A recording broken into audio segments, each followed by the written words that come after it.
Todas as pessoas no mundo são pecadoras.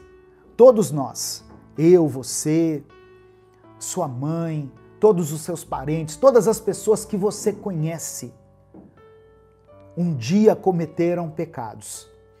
E a palavra de Deus diz que o salário do pecado é a morte. Se fosse colocar numa balança, por causa dos nossos pecados, nós estaríamos condenados à morte. E não a morte física que eu estou falando, mas a morte eterna, a morte espiritual, a separação do homem e Deus. Só que, para pagar essa dívida que nós tínhamos, Jesus se entregou por nós. Jesus entregou a vida dele, Jesus derramou o sangue dele. O derramamento do sangue de Jesus nos redime do pecado. Jesus nos reconcilia com Deus através do derramamento do seu sangue. Amém? Eu quero declarar sobre a sua vida, eu quero declarar de uma forma profética aqui, que todas as áreas da sua vida poderão experimentar da bênção de Deus, se nós crermos no sangue de Jesus. E se nós aplicarmos o sangue de Jesus sobre todas as áreas da nossa vida. Há poder no sangue de Jesus, há poder no nome de Jesus.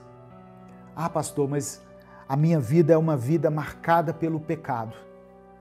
O sangue de Jesus nos limpa e nos purifica do pecado. A culpa que era sobre nós foi levada por Cristo na cruz do Calvário. Eu quero ler com você 1 João capítulo 1, versículo 7. Primeira carta do apóstolo João, capítulo 1, versículo 7. Olha o que João escreveu.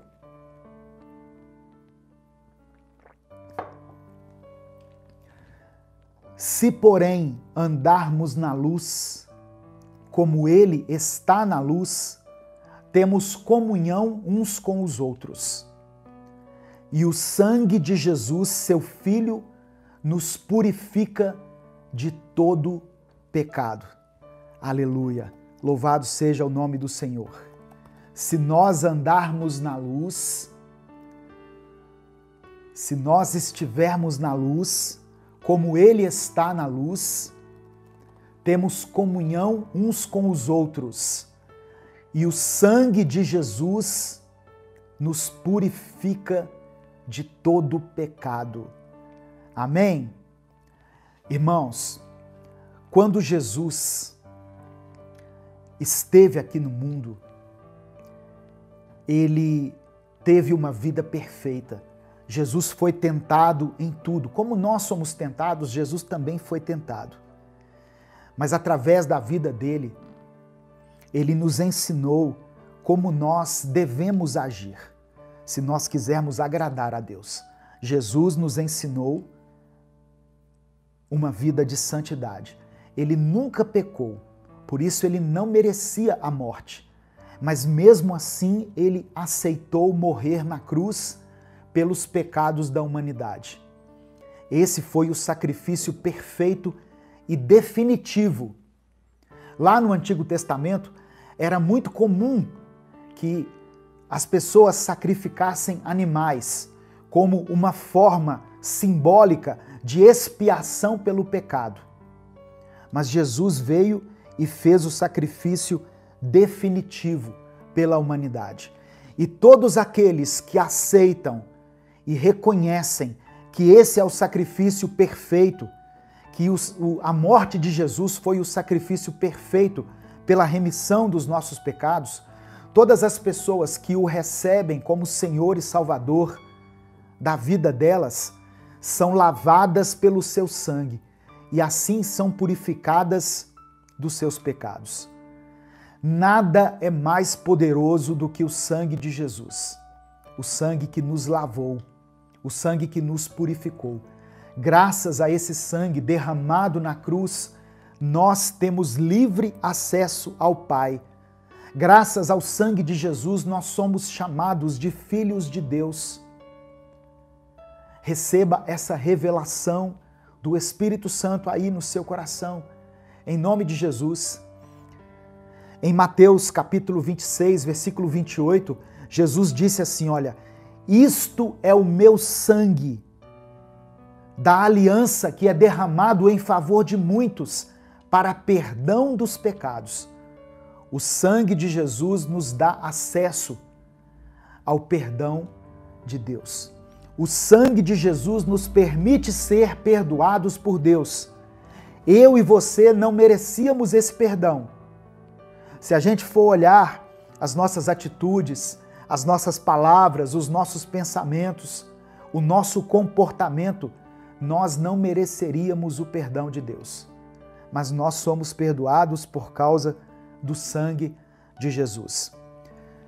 O escritor de Hebreus escreveu no capítulo 9, nos versículos 13 e 14, o seguinte: ora, se o sangue de bodes e touros e as cinzas de uma novilha espalhadas sobre os que estão cerimonialmente impuros os santificam, de forma que se tornam exteriormente puros, quanto mais o sangue de Cristo, que pelo Espírito eterno se ofereceu de forma imaculada a Deus, purificará a nossa consciência de atos que levam à morte, para que sirvamos ao Deus vivo.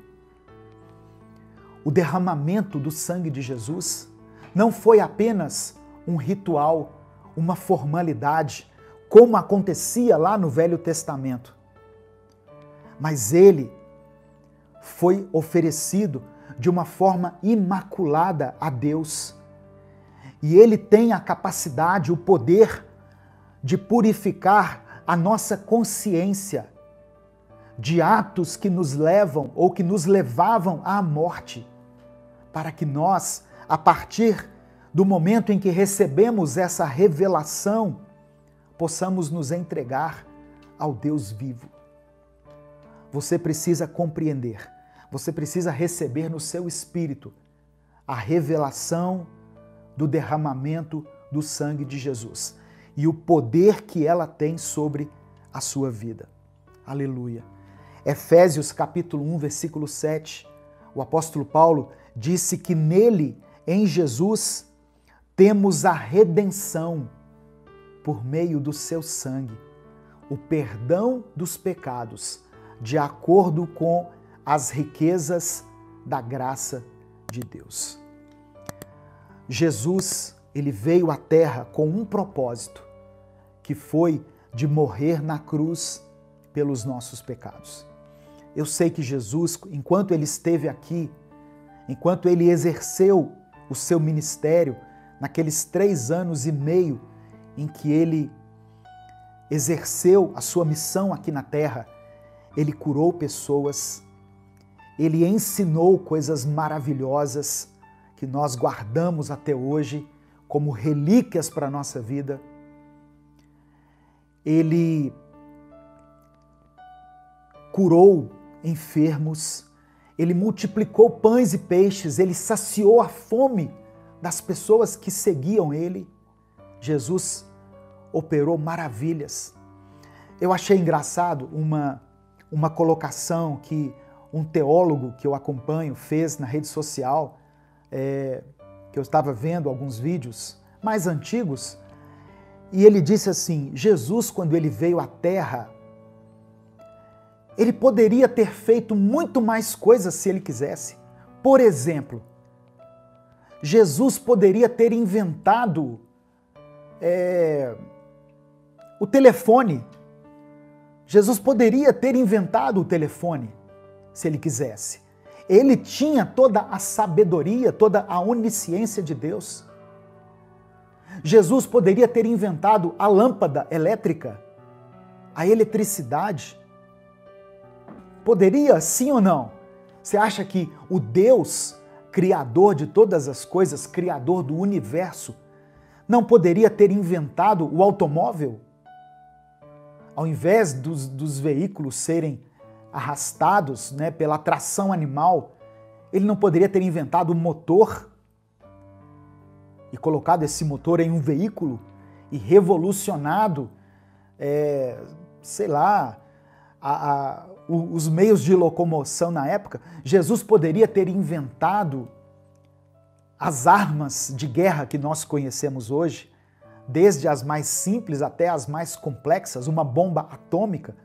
Jesus poderia sim ter feito isso, mas Jesus veio à Terra com um propósito. E o propósito dele era derramar o seu sangue pelo perdão dos nossos pecados. Esse era o alvo de Jesus. Esse era o foco de Jesus.